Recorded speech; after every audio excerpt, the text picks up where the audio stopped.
In this video, we're going to be taking a look at some problem solving, and it's going to be related to multiplication and division. Now, the essential question that you will want to write down in your math journal is how can you use the strategy solve a simpler problem to help you solve a division problem.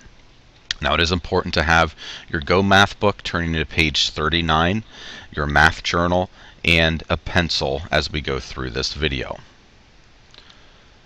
Now let's take a look at the problem on page 39, and we're going to unlock the problem.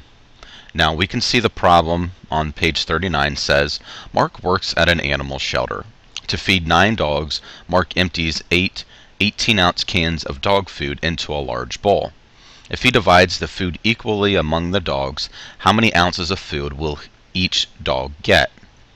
And we're going to use the graphic organizer below to help us solve the problem. Now, whenever we are solving a problem, there's a couple questions that we're always going to use.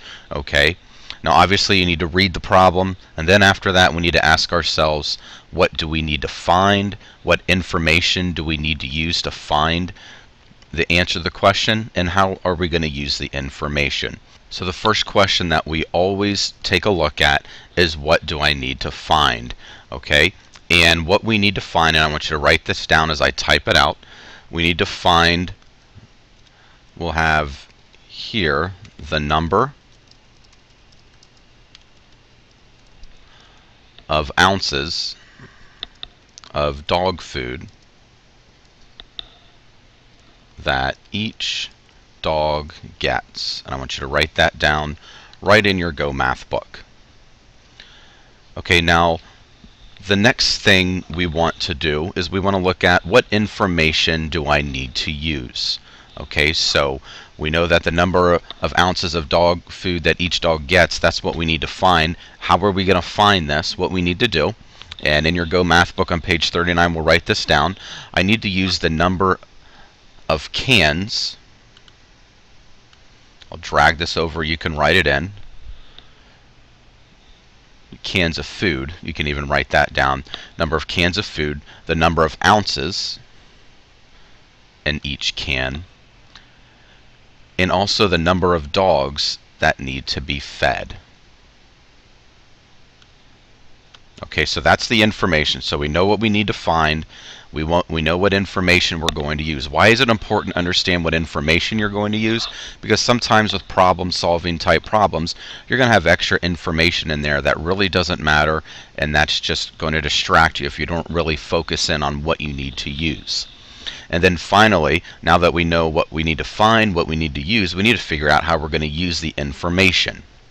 Okay, so what we will do, and I want you to write this down in your Go Math book, we can multiply to find the total number of ounces.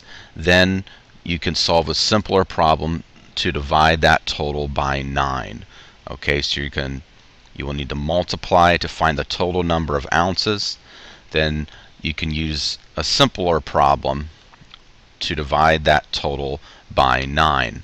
Now, as we take a look at this, the first thing we need to do on the right-hand side underneath where it says solve the problem, first we need to multiply to find the total number of ounces of dog food. So we have a plan and we are ready to go. So we have 8 times 18.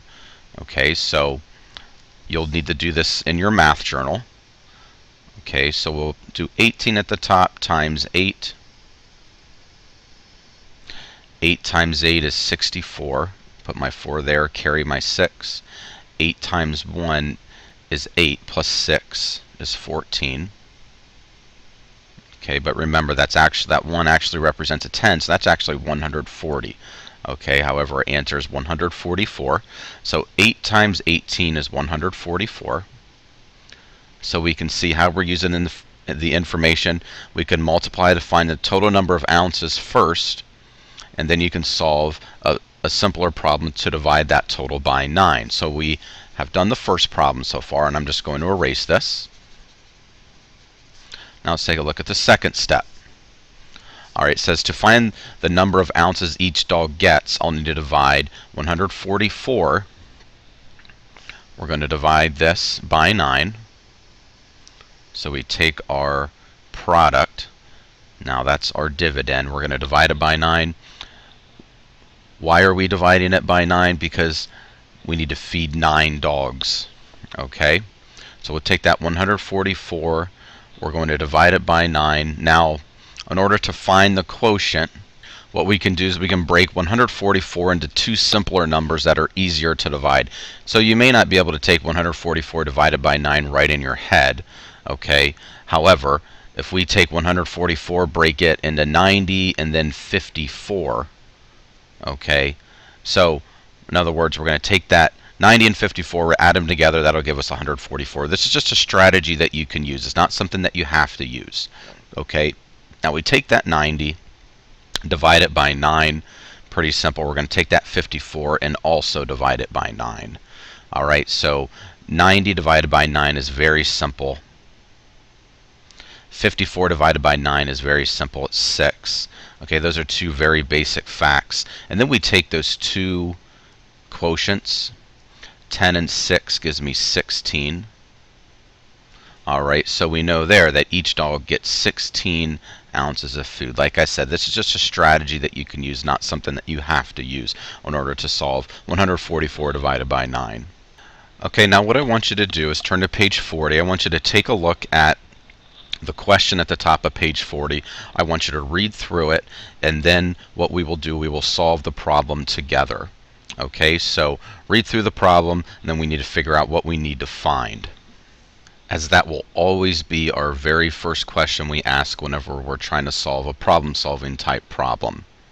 Okay, so what do we need to find? We can see that we need to find the length of each 7 equal-sided shelves. Okay, so the reason for that, how do we know that's what we need to find? We know that Michelle has a plank of 137 inches long, and she wants to cut it into 7 shells of equal length. We know that. And then they're asking us how long will each shelf be. Okay, so you can write down what I have right there in the what do I need to find section. Okay, now you may even have to pause the video to do this as well. Now the next thing we're going to take a look at, we erase all this, is we're going to take a look at what information do I need to use. What information do I need to use in order to find the length of each of 7 equal-sided shelves. Okay, now the information, what we need to use, we need to know the amount of wood to cut off each end. We need to know the number of shelves and the length of the plank before it's cut. Okay, so that's the information that we're going to use.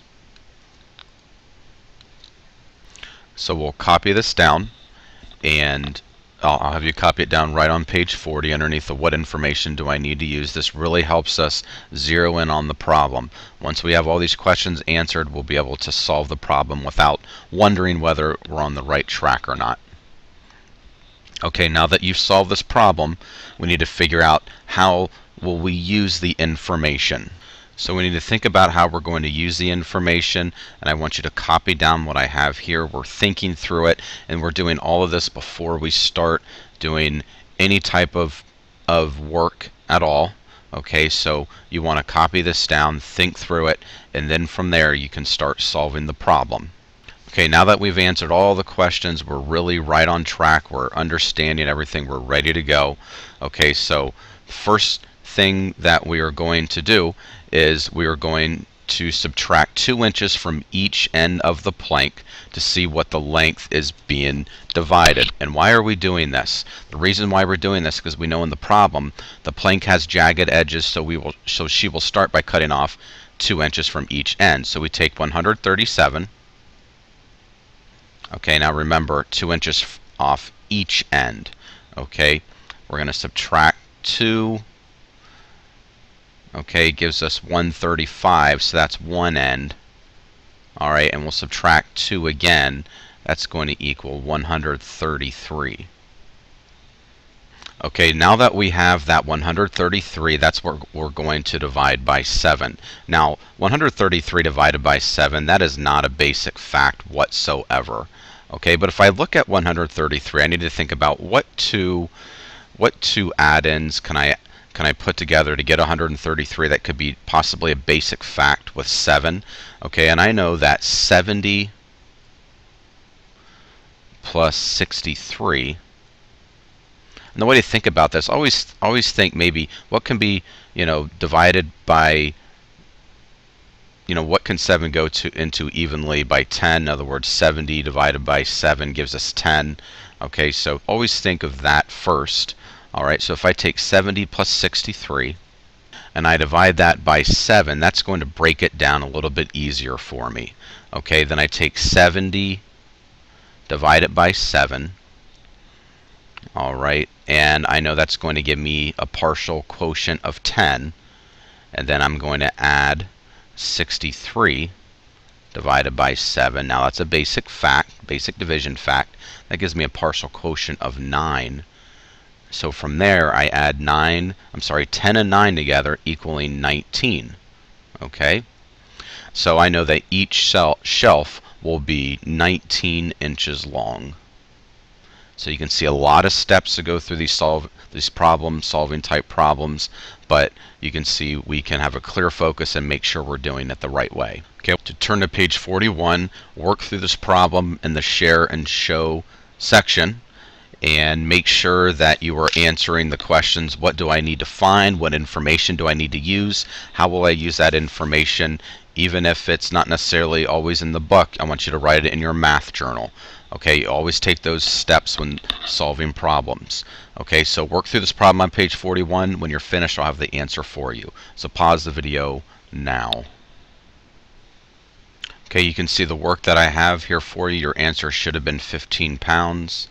And then for your final problem, we have 27 pounds. Okay, here's another problem. I want you to make sure in your math journal you write down what you need to find, what information do you need to use, and also how you will use the information before you start solving the problem. Once you have done that, you'll solve the problem on page 41, number 3, and when you're finished, you can press play and I'll have the answer for you. So pause the video now. Okay, you can see the answer here is 56 dog houses. Okay, now what I want you to do is work through number 5 on page 42. When you're finished, I will have the answer for you. Make sure you answer all those 3 questions we've been doing before you start solving the problem. So pause the video now. Okay, now the answer is 512 jumping jacks.